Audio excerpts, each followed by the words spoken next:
Okay, Joe, I think we're ready to get started. Are you ready to show screen? You're going to show screen. Oh, I'm okay. I'm going to. Okay. Well, good morning, everybody. Welcome to our coaching session this morning. Today, we're talking about 6 principles of change. This is pure coaching, so think about our goals this year, your resolutions, and the things that you're trying to improve in your business. And today, we're going to apply 6 important principles that are considered by many to be necessities when you're trying to change something for the better. And we're going to refer to those as the hexagon lessons. So go to page 37, everybody. And we're just going to jump right into this. I went right to my screen without sharing. Whoops. Here we go. Try that again. There we go. So we're going to start right here. Just to kind of get a running start at this, there's a few things I think that we should, kind of admit or conclude before we get into these 6 principles here. For the most part, I think I'd highlight this. There's really no simple answers to a lot of the questions that are posed, whether they're life, business, or real estate specifically. They can be pretty complex. For example, skills take time to build, so we should be patient with ourselves. And of course, there's that word, patience is a key ingredient in the selling process. I mean, you can do everything as a professional, and our client's just not ready. So we need to be patient. Knowledge and know-how are absolutely paramount in ingredients and for success. And I think we know that, right? But it also has to do with experience. And of course, that all takes time. Different kinds of people take time to learn how to communicate to. And it tests our abilities to pivot on how we communicate. So there we go. There are many answers. But with that as the backdrop, I tried to take some simple lessons, I think, that are important, whether they're life or business or real estate. And they're you noticed already in the coaching book, they're littered throughout the entire manual. Did I just use littered as if they're kind of like trash? Okay, I should probably come up with a new way to say that. Okay. They're appropriately placed in a very nice way. They're sprinkled. Okay, thanks, Mike. They're sprinkled throughout. Yeah, like toppings, on a cake or something. So there you go. And so here's a couple of things. And when you understand these 6 principles, it's really interesting to watch ourselves and then watch others in how they're going about things. So for example, have you ever heard anyone say, like, well, I'm just not tech savvy, or, well, that's just how I am. I don't remember names very well. Things like that. Like, I can't seem to figure out how to. And so what you hear is really on this first principle is a negative affirmation. And so one of the key principles to change is to start to believe and affirm that you can do this, and it has a lot to do with the core 4 that we talked about last time, that belief is so much better as something to lean on when you get into action. So if you believe what you're doing, you have a better chance of being good at what you're actually trying to accomplish. So be kind to yourself, will you? and say some nice things. This is the affirmation. We say it out loud. So we the affirmation is something that we repeat outwardly, that we can do this. Okay. The next one, and what I'm going to do, guys, I'm going to go through these 6, and then we're going to take a look at the next page and kind of do a sample. So on page 38, we'll kind of talk about a principle, and then how the 6 principles apply, which are listed here. And look, Joe is one of the answers. Interesting.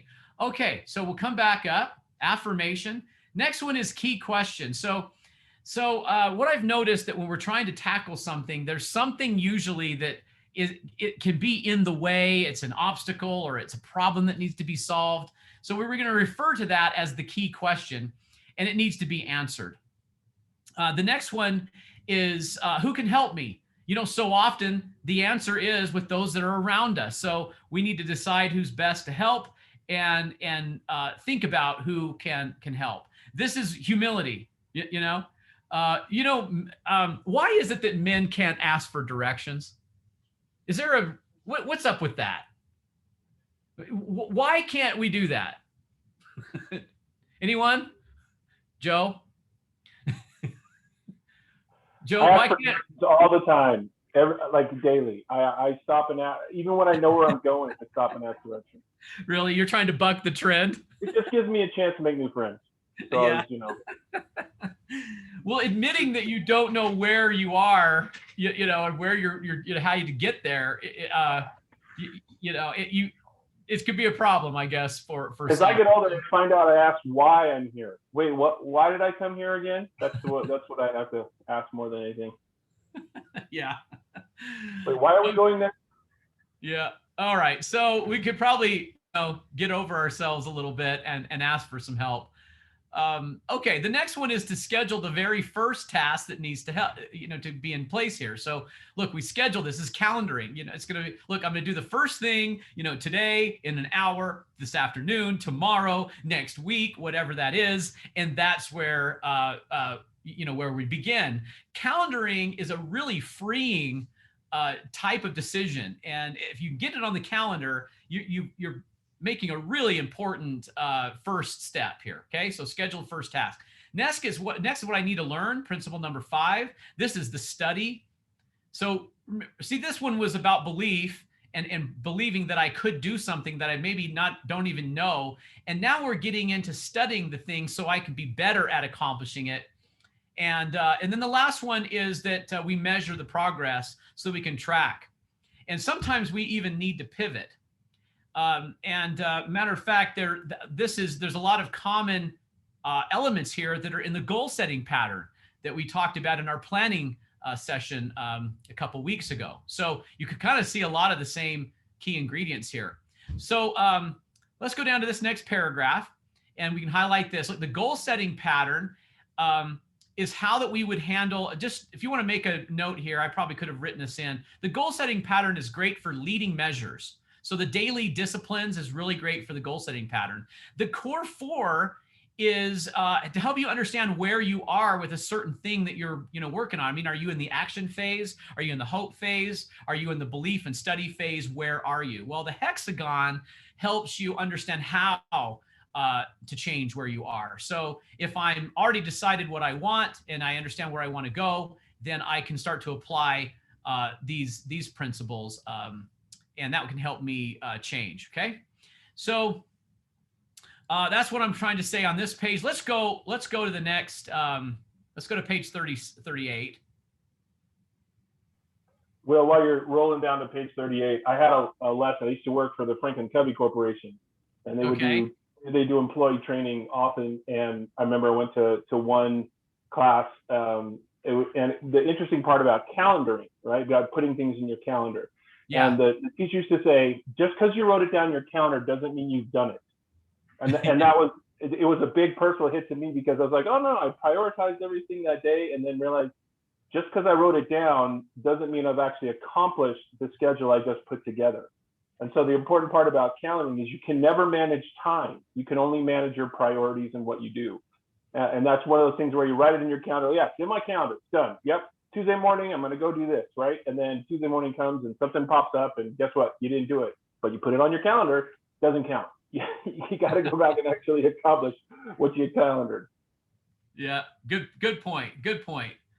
When you're feeling overwhelmed, I think the calendar is a really nice way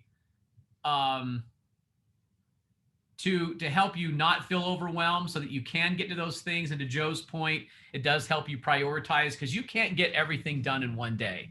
And you shouldn't try. If you try, you're just not going to be happy. And I'm all for really buckling down on, there's days, weeks, and even months where we're making enormous sacrifices. But we should remember that life should be a really positive marathon, not a drudgery. I've talked to a lot of people in this business, of course, that don't get that. And you'll hear them say things like, I'm going to work for a few more years and then I'm getting out of this. They've lost the love of the business altogether. And I don't think that's very effective with our clients. I think it rubs off on our clients and how we treat them, because if the agent doesn't like what they do, they're likely not to treat the client very well. So I don't think that's overwhelming yourself with everything doing in one day it's not a winning formula in the long run. Okay. All right. So let's take a really great principle here. Okay. This is called, it's not the instrument, it's the surgeon. This is really, really important. Okay. This is kind of who we are at Brookshire. In other words, if I put an instrument here, here we got some surgical instruments as our image. I mean, how many of you could perform a surgery, right? So, but you can get these instruments. These instruments are not scarce. The tools of real estate are often not scarce. Okay, it's whether or not you understand how to use them. So this is where we have to really double down and commit to being a surgeon level professional at what we do. Okay, you've got to commit to study every day.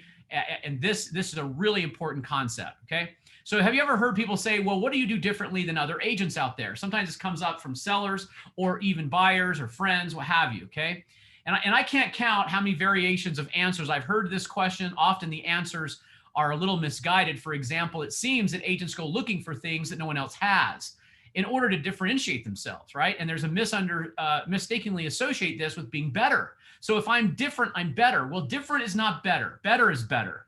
Okay, I'm gonna say that again. Different is not better. Better is better.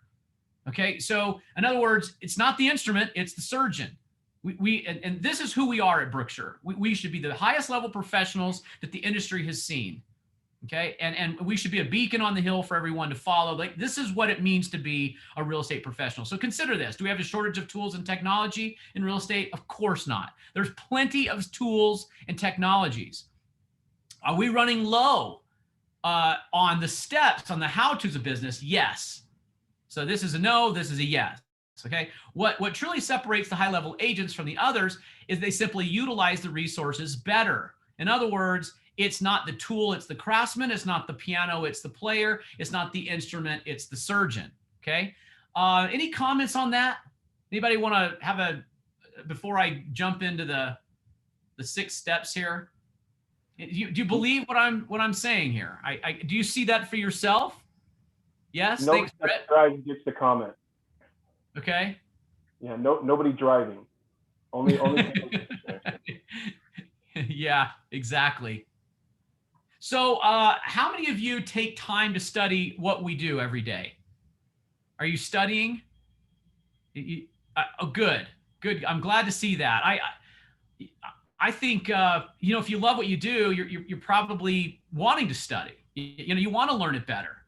And this is back to the power hours that we talked about. I don't know if was that last week, or we talked about that in planning. That's what we did. We talked about planning. I think you improve your morning, you improve your life. Improve your morning, improve your life. Part of your morning should be study. We should take time to study what we do in our craft so we can be a better surgeon. And this will set up your day. When you come across people, you're excited about what you're learning. A lot of this information that we can consume, we have the wisdom to put it together and why it matters to someone. And you'll hear me preach that over and over again, is knowledge is nice, but wisdom is why it matters. The surgeon knows the why, okay? The medical technician does not know the why. Don't be a medical tech, be a surgeon. And the surgeon knows why and knows how to correct, okay? So, win the mornings, Stacy, win the mornings. Very good. Okay. So let's go back to this principle and see how we would apply the 6 principles to this lesson, okay? So here's a possible response. Let's see, that's a great, oh, by the way, there's a response to, when someone says, what do you do differently than other agents out there? How do I know, what they're really saying is, are you my agent that I should choose? That's a great question. Thank you for pointing out there are differences in agents similar to other professions. I work hard to stay on top of the business by doing my part to utilizing the most current technologies coupled with my commitment to study the vast data we have. I think this is a way we set it up. We have learned that there are no silver bullets or shortcuts in this business, no one tool that can solve all the problems, but rather an orchestra of various instruments that must be played at the right time in the right key. This makes the best possible outcome, which really is what we want, or both after, isn't it? Notice there's a tie down here to the response. So this gets a positive response at the end. And I don't mean to be too salesy. Don't script anything, guys. Don't memorize things other than patterns. Make sure you're always authentic. Okay, so that's probably a little better way to approach this. I think you could probably add to this and go, for example. You could probably dive into some things. I had a conversation with a family member yesterday that needs to sell a property up in Davis County, and is looking to purchase something in Draper for around 1.5 million. I've knew that they were doing this for quite some time. They've been tiptoeing around with using, different models, because I've heard from family members saying, "Oh, Dad, they're gonna use Homey or something like that." And we've had discussions, right? So, we had a long discussion. I used the same kind of pattern here, and it works, guys, because the fact is the business is complicated. It is challenging, and that's just the reality of it, right? Okay, here we go let's try this. So what we do is we say, first of all, the affirmation, I work to improve my effectiveness with the tools and resources I have. Joe, is this music to your ears?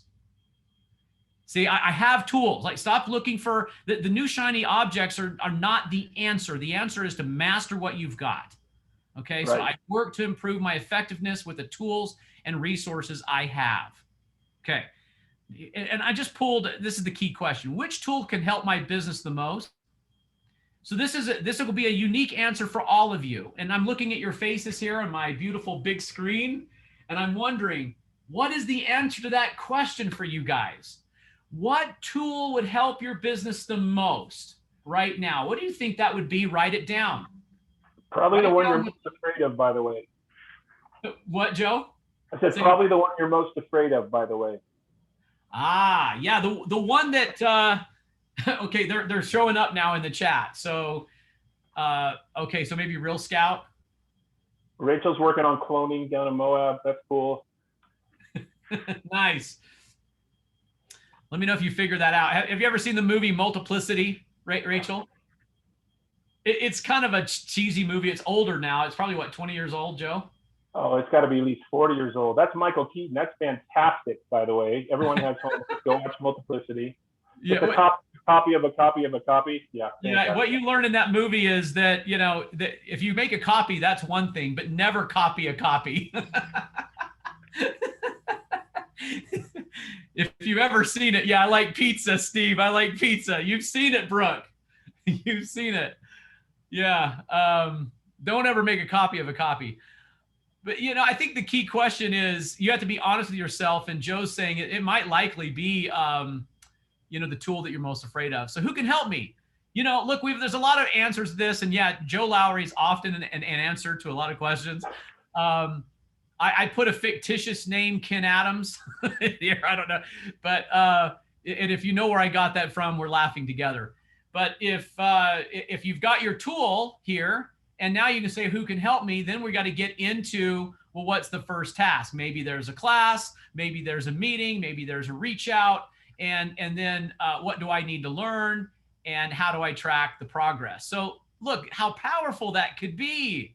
If all these are working together, you know what we're going to get? We're going to get agents who master the tools and instruments in which they already have. Okay. And that's, so here we have, skip. So here we have the lesson, and then here we have the 6 principles. Do you like that? Simplified enough, but powerful enough to make change? Yes? Okay, good. All right, let's move on. So here are those, here's kind of the visual of the hexagon. We're now on page 40. And I kind of came up with a way to remember this. If the flux capacitor makes time travel possible, then the hexagon principles make change more probable. So when you're thinking about resolutions and I want to do this and I want to do that, if you want to make that happen for sure, then don't use the flux capacitor. You'll end up in 1956 driving. Let's see, what was that? A DeLorean, right? Yeah, DeLorean. But you'll want to use the hexagon to make it change happen. Okay. Okay, and then here's a blank. If you wanted to use this, you could photocopy this and have some fun with some different things that you're trying. Hey, and if you've got teenagers, this works too. This works too. Okay, we'll come back to the page 41, 42 and 41, those are quarterly reviews, so we'll do that one later, okay? Okay. These Hexagon lessons, here's one about how important planning is. Since we just did planning, I'm not going to go through this one, but this is a good one to use in team meetings, or with a co-agent that you're working with, or just with yourself to keep keep planning more consistent. Okay, let's go now to page 44. You guys following along? Nodding along? Okay, thanks, Brooke. Okay, all right, so page 44. This is, when we're talking about that surgeon level, here's that why showing up. And remember in our, in the planning segment, we talked about the planning map. And at the top of the planning map, and this is on page 11. Remember page 11, we have the planning map. And one of my favorite authors and TED Talk presenters is Simon Sinek. He wrote a book called The Power of Why, or Know Your Why. I think is it Know Your Why? I'm looking in my office here to see where the book is. I think it's Know Your Why. And he refers to this as the golden circle, that a lot of people know what they do every day. People say, hey, what do you do for a living, right? And a lot of people know what they do. Some people know how they do it. This is kind of like the strategic things they do. But very few people have a handle on why they do it. What's the purpose? So yeah, love that. Thanks, Wendy. And yeah, Start With Why that's the name of the book, is Start With Why. Okay, yeah, Start With Why. So I'd highly recommend that book for all of you. I think it would be very, very good. And it'll speak to you on what some of the things you hear me say in the planning sessions, and sprinklered throughout this book, okay, are a lot of what Simon kind of preaches. So this is, again, here we go. I clearly define my why, and it fuels my daily efforts. There's the affirmation. And then the key question is, well, what are the strategies in line with your why? And when I'm coaching you guys one-on-one, it's really interesting to get some of these really specific questions. Are your strategies in line with your why? Most of the time I get agents saying, what are you talking about? So I hope if you need help there, it's okay. Go back and read the definition of a strategy and the difference in a strategy and a tactic. And I think that will start to make sense to you. Okay. All right. So we would go through the rest of this. I'll let you do that for homework. Who can help me understanding my why better and creating more of the vision of what I'm trying to do, and simplifying that, and scheduling my task, and making sure my plan is right. Okay. Okay, we did talk about this principle last week on page 45. By the way, this is my brother Drew, who's an orthopedic surgeon.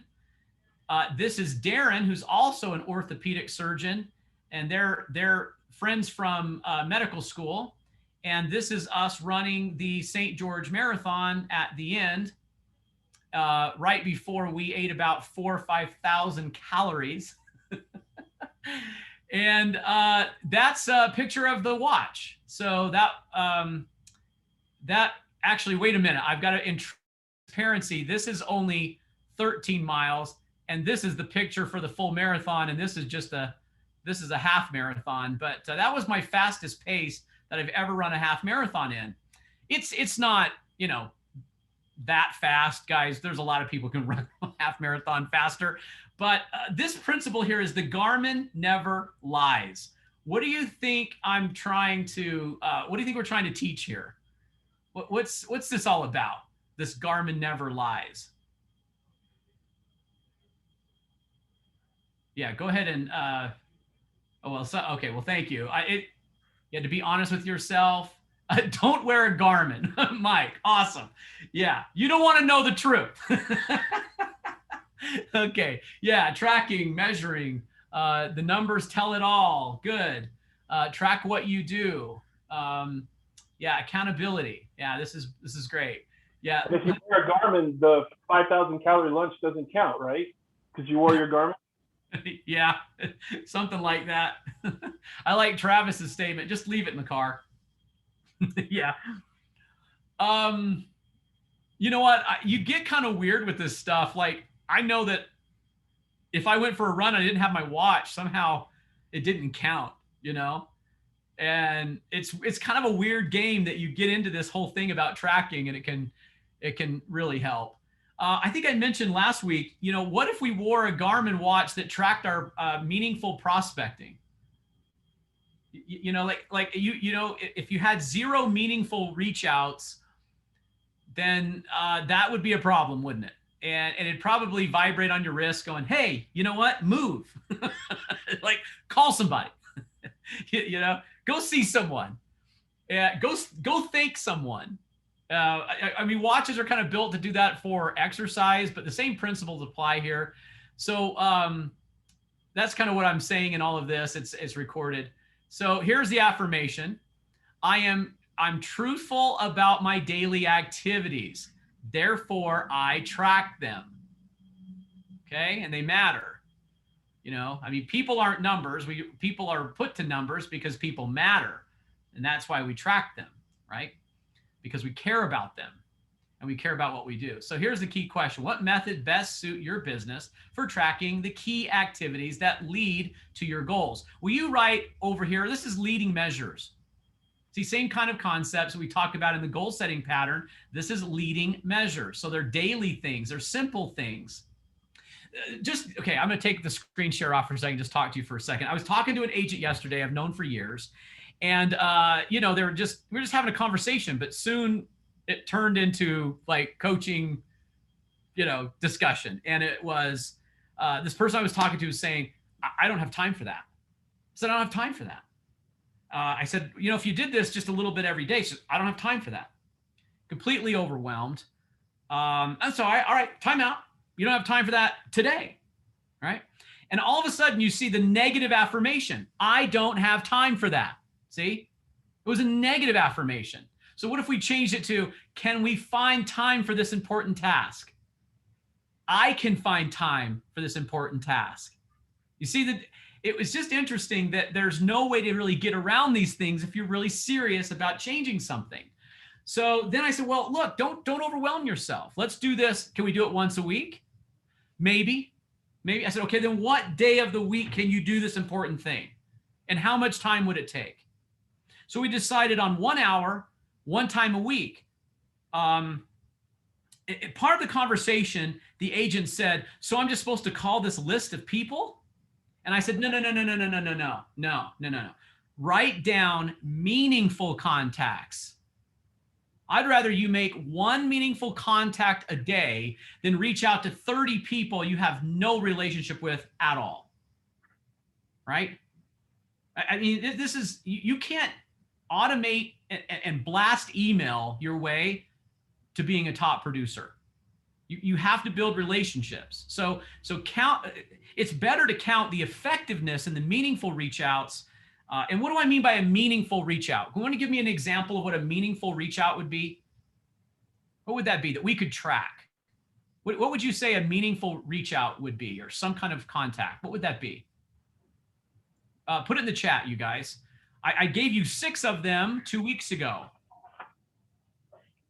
Okay. All right, a personal note, birthday cards, having lunch with a friend, good. The remember when, thanks. Hey, remember when we saw that house? That's a past client. Reach out, very easy. Yeah, coffee with potential buyer. Hey, can I meet you? I drove by your home today. Very good, Wendy. You remember. I drove by your home today and I was thinking of you. Yeah, Sally, you got it. I drove by your house and I was reminded when. You can kind of blend those together. Yep, take the friend to lunch, play a round of golf. These are very meaningful. And you know what? On the golf thing there, Jim, Nancy Ernie is so committed to not missing ski days that are good because that's where she meets clients. So that's meaningful. And you know what? And she actually loves to ski. It's why she lives in Utah, and why she's in Park City. So we can find ways to be more meaningful. I think that's the key. even though from an exercise standpoint, a treadmill is still burning calories, but in the prospecting world, the treadmill gets you nowhere. So what we need is meaningful steps. Meaningful reach outs matter. And that's what we should do. And that's about building relationships. In this business, if it's about one thing, it is certainly about relationships.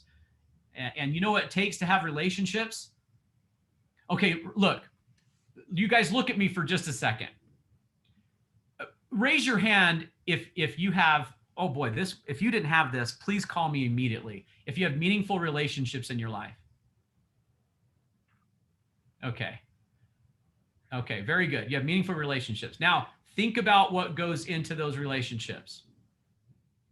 How did they become meaningful? A Garmin and 5,000 calories. Yeah.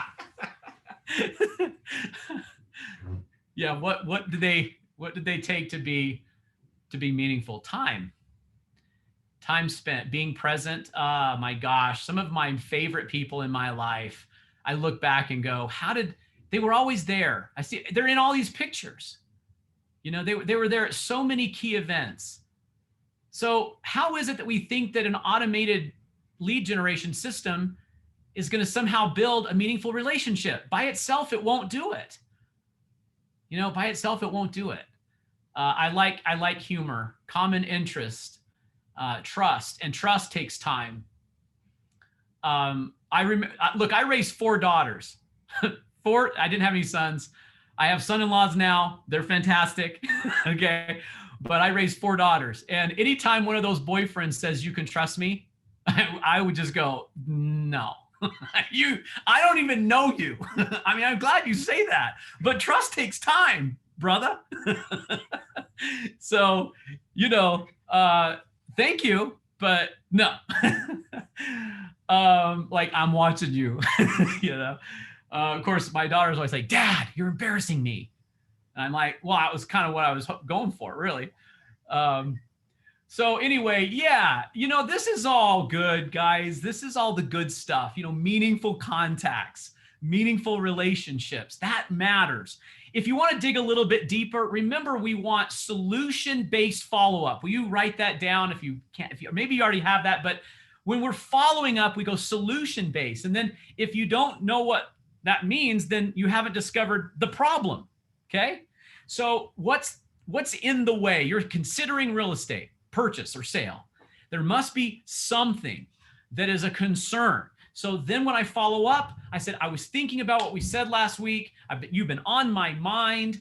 I happened to come across this data, this information, something that would be helpful to you. So I thought I'd reach out to you. Are you guys home tonight? I'm showing houses in your neighborhood. I'll be there. I'm driving by, you know, I'm just calling, or I'm going to email this over to you. Solution-based follow-up is a meaningful follow-up. Okay. Solution-based follow-up is a meaningful follow-up. So I think that's in the chat here, Will. We got caring for the needs of others. Julie's got responsiveness, which I don't know a better way to show somebody that you're actually thinking about them than to respond in a timely manner, right? If somebody's asking you for something and you hit them back as soon as you can, that certainly shows that they're a priority for you. And then Britt's got sincerity, which is, Will, that's exactly what you're talking about. Nobody wants to feel like they were an item on your list, you know? I'm reaching out because I was thinking about you, you know? Yeah, and back to this agent I was coaching last week, and this is a very successful agent. This is a $1 million GCI agent. And even that, long veteran, I think near 20 years, it was like, you know, I said, I don't have time for that. Okay. And then it's like, am I just supposed to call this random list? I'm like, look, checking the box to make yourself feel better that you prospected today is not the thing. You know, it's got to be sincerity. It's got to be meaningful. There should be something that is way higher than just randomly calling people that, you know, we don't know. Okay. Very good. That was a good discussion about the Garmin. The next page 46 is the measure what matters. I'm gonna challenge you guys. Let's go to that page. I'll challenge you guys. You know, if I were to ask you, okay, here we go. if I were to ask you if you were, well, raise your hand. Raise your hand if you consider yourself to be self-motivated, pretty self-motivated individual. Yep, you are. Okay, now I'm the judge and you're in my courtroom. And you just told me that you're a self-motivated person. And so here's what I'm going to put out there. I want the evidence that supports that you track and measure the things that matter to you in your life. So the things you're after. And you know, it's not, I mean, it can be life, right? But it's life and business too. It's life, business, measure what matters. Is it possible to improve something you don't measure? Hey, have you ever not wanted to get on the scale? It was like, yeah, I'm not getting on that scale. Don't you dare put me on the scale. The other day, I caught one of my daughters with a 20. You know, one of the weights. A 20, and she was putting it on the scale to see if the scale was right. And I said, well, honey, what are you doing? She said, well, I'm not getting on that scale until I know this thing is right. It's like, okay. But you know, hey, she's going to measure it, right? She's going to track it. So in my life, I realized when it really mattered, I'm talking really, really committed to something, then we start tracking that. Okay. So if I'm the judge and the jury and you're telling me you're a self-motivated person, then I'm just going to say, tell me what you want and show me that you're measuring your path to that. You're going to tell me what you want. And I say, what do you want in life? And you tell me, and I say, how are you tracking that? And I think that's where the commitment lies. So here's the hexagon. I measure the things that I need to improve. What can help you, let's see, what can you do to reduce your goals into simple, measurable increments? That's a good question, because that's going to give us our leading measures. Okay, I can measure, I can reduce it to simple things. Who can help me track and measure? Sometimes this can be automated and delegated. Sometimes that's a tool. How can I get this started to measure what matters? Okay. If sometime in here we start to feel like, well, I don't know what this is about, you know, and I'm losing you. Let me stop sharing for a sec. If I'm losing you, I would go back to say, you're not measuring what matters. We're just talking about measuring something. So choose something that you're passionate about, that you care about. And then all of a sudden that should spark it. For most people, that'll do it. Sometimes we're measuring and trying to track things that somebody else wants us to track. And that's no fun. You know, that's not you. So your own goal, your own passion, your own why, then you track it. Okay. For example, when I was getting ready to run my first, well, whether it's a half marathon or full marathon, either one. Okay. My mentor brother, who's a triathlete, he's done Ironmans, he's extremely fit. You know, he was my coach, and he would, you know, this whole thing about Garmin never lies. You know, he would say, so how far did you run today? And pretty soon you start to memorize the numbers. I'd say, well, I did 5 miles. And he said, oh, what's your pace? Or how long did it take you? And I'd say, oh, 5 miles. It took me about 45 minutes. He goes, oh, your pace is what, 9? So, you know, you start to memorize numbers. They start to become easy. Think of like a business and a CEO. A good CEO knows their numbers. So I say, where are you? How are you going to get there? What are the numbers? What's the increments? How are you doing? How are you tracking? Now, the amateur just goes, I just want to make some money at real estate and help some people. That's all nice, but you're not committed. You're not committed to it. And can I get us on the couch? Let's do therapy. Sometimes we don't want to be committed, right? Because if I make a goal and get committed, guess what? I might not do it, and then I can't handle that, right? So maybe we should be a little kinder to ourselves, like give ourselves a chance to try some things we've never done. And it's okay to make goals, to reach and stretch ourselves, become a little uncomfortable, to reach for things. I can't help but use some of these personal experiences. Look, I'm 52 years old. I'm getting all this gray hair. I've raised 4 daughters. Okay. In my professional life, I started off as a realtor in 91.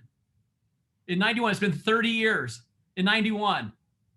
And I became a top producer. I was a young kid. I was in my early 20s. I knew nothing, but I was really tenacious. When I was 28 years old, I opened a real estate brokerage, which I had for 10 years. I started a real estate business from scratch, a brokerage from scratch.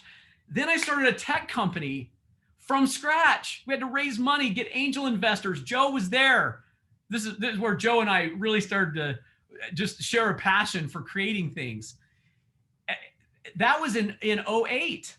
That company's still up and running. It does fantastic. It has, I think the last count was over 40,000 users are on that platform. I left it as its CEO in 2013 to become the part owner and president of Stringham Real Estate School. And Stringham needed a change. It needed new video content. So what did we do? We created a whole new studio. We created a whole new way to teach agents, and we had to build that from scratch.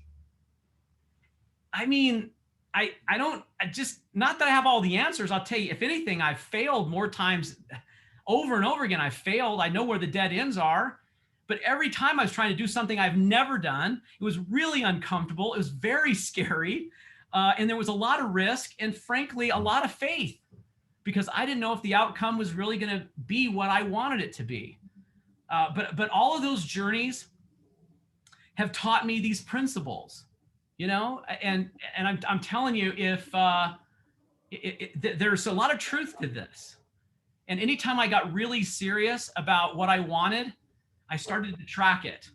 I started to measure it. You know, like if it matters to you to have relationships, then put it in your calendar and track it. Make an appointment. You know, I lost my stepdad this year. I just simply went into my phone and I have a reminder to call my mom every night. This is a calendar thing. In a way, that was a way for me to track it because it matters to me. That's personal life and family. What about our business too? Where's my time blocking and my power hours for the things that matter? If clients matter to you and your business, then where are you tracking that? I asked the other, how much of this business is discipline? Do you think? How much of what we do is the discipline? To stay committed to the small steps. A lot of it. Thanks for the answers, you guys. It's a lot of it, isn't it? You'll feel a lot more free. You'll feel a lot more free when you finally get committed to tracking and measuring what matters and calendaring it. Remember to not overwhelm yourself. You can't diet in a day. Okay. You can't get healthy in a day, and your business isn't just going to, overnight pick up because we prospected well for a day or two. It's consistency over time. And remember what we're after here. We're building relationships that last. We're running marathons. Okay. Not sprints. Okay. So, I think that's a better way to real estate. Okay. Any more thoughts on that? Man, I'm exhausted just going through that whole journey. I don't know if I'd do that again. I'm too old to go back and do all those startups again. See, now Rachel was a lot smarter than me because she realized that it was a lot better life not being a broker a lot earlier than I did. Broker owner, I guess I should say. Thank goodness for the Ronies. I'm telling you, thank goodness. And thank goodness for a good team that divided, and I guess since I'm on it, for 10 years, I owned my own brokerage. We had 3 offices. At our peak, we had 125 agents. I had no investors, no partners, all me. Rachel, I know you understand where I was. I was completely overwhelmed. I didn't do a very good job of delegating. I didn't do a great job of hiring more help. I had great help around me, but I was really young and immature about how to build a business that could sustain without me being there lifting and hauling every single thing and being into everything. And it became not a happy life, and So I'm taking that. I'm saying, guys, you can't do it all. Rely on your team. Leverage the resources around you. Don't be everything. I'm telling you, let it go. Okay? You can't do it all. If you do more than 10 transactions a year, you need a TC. Let it go. You need a TC. If you do more than 30 transactions a year, you should have a part-time assistant. Let it go. Right? And I could go on, but you've got to start to divide. This whole concept of, I'll do less deals and make more money. No, you're not building a business now. Now you have a job. So let it go. And we have such phenomenal staff. You have so many resources around you.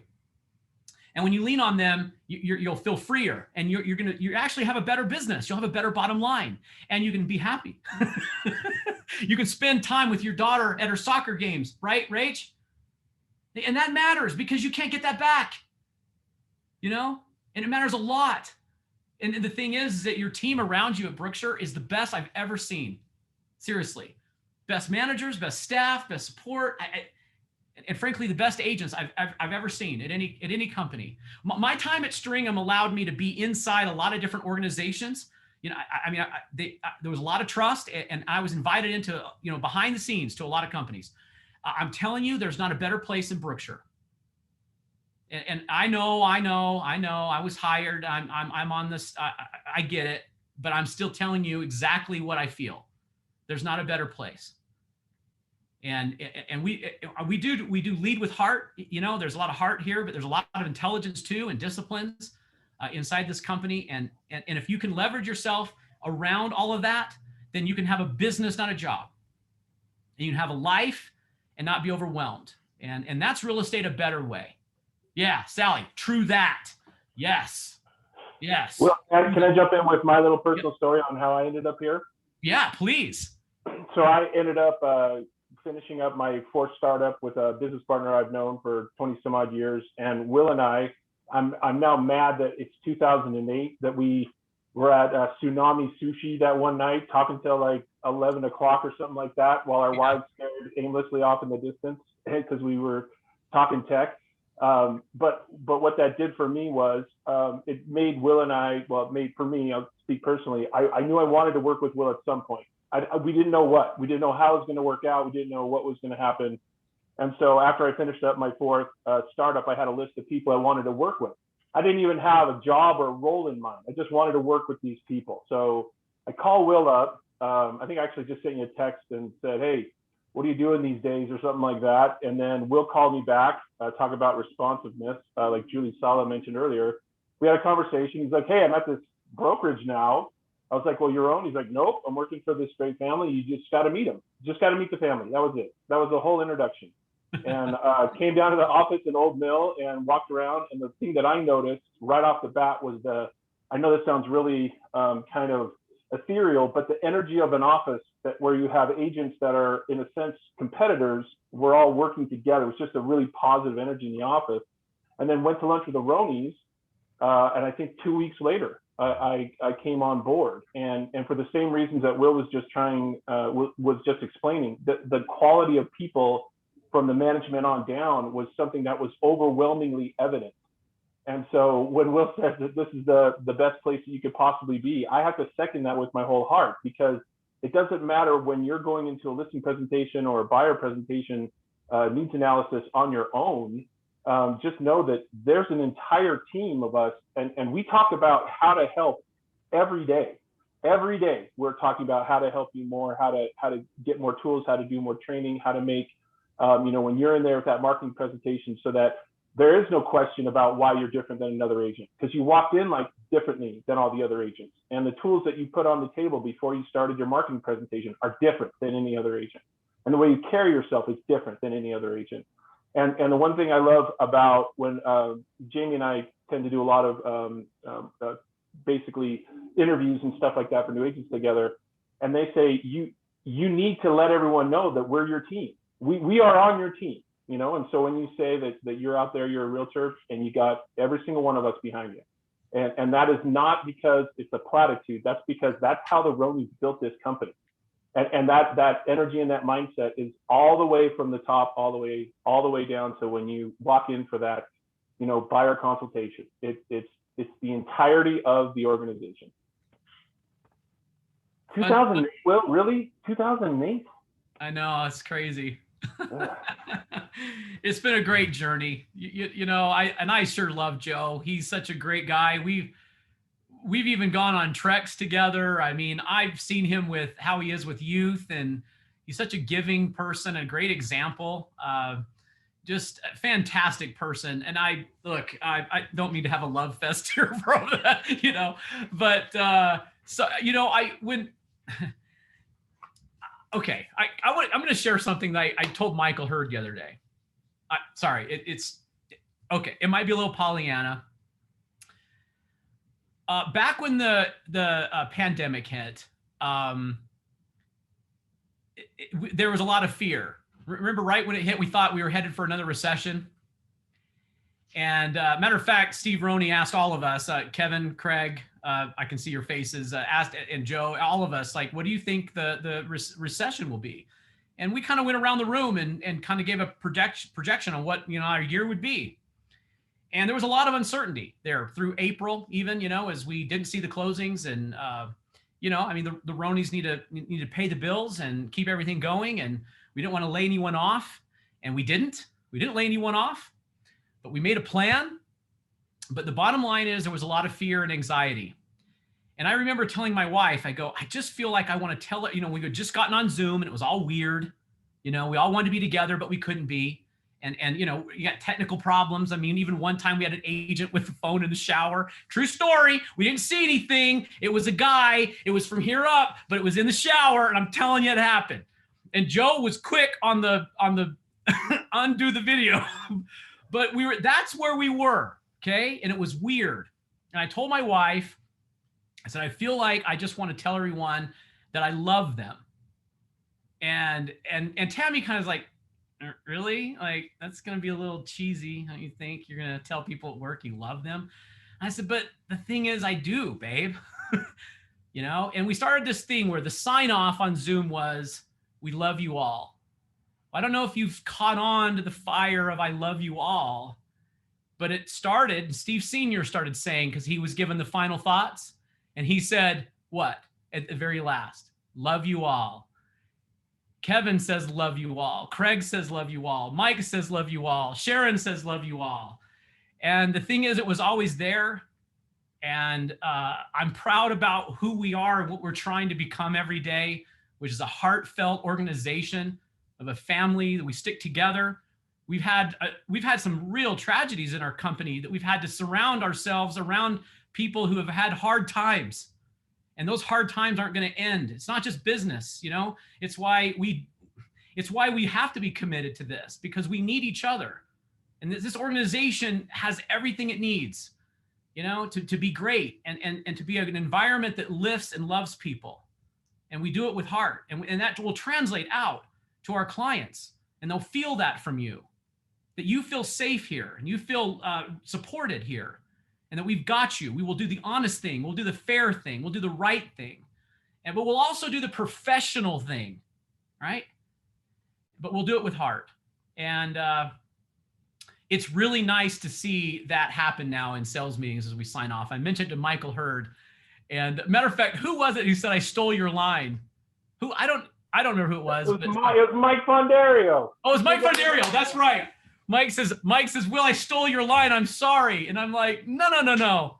No, it's our line, because it's how we feel about all of you and all of us. It's we, it's us, it's team. And it's a beautiful thing. And you know what? I thought it was great, Mike. Matter of fact, you said there it every is some time. peer pressure around it, which is fine. Yeah. Which is fine. All right, look, we're probably going to go ahead and wrap this up, guys. Hey, I will tell you on that new addendum, if you're not comfortable with it yet, please study that a little bit. I think it's a great way for you to show value to your buyer clients. That center part there that I have highlighted, that's initialed and underlined, that's a great place to point to and then it will tee up some of the strategies in which you can educate them about, like what is an escalation clause? How does that work? What's a cap on escalation? You can talk about that. Okay. You can talk about paying cash over appraisal and trying to beat out another buyer. Should you not do that? You need to talk through this. If you don't do these things and you don't have buyer consultation and the commission is lower than 3, you're going to have a hard time justifying a 3% commission. The buyer needs to see your value. And of course, that is also true for the seller, but this is a really great tool to use. So make sure you become a master of that. I think it'll really, really help your buyer presentations. Okay. All right. Well, thanks for joining me this morning, guys. We'll put a bow on this one. Yes, we love you all. I appreciate you being with me this morning. Have a wonderful day and a fantastic week. And I'll stick around for questions if you like and keep this open for a few more minutes. So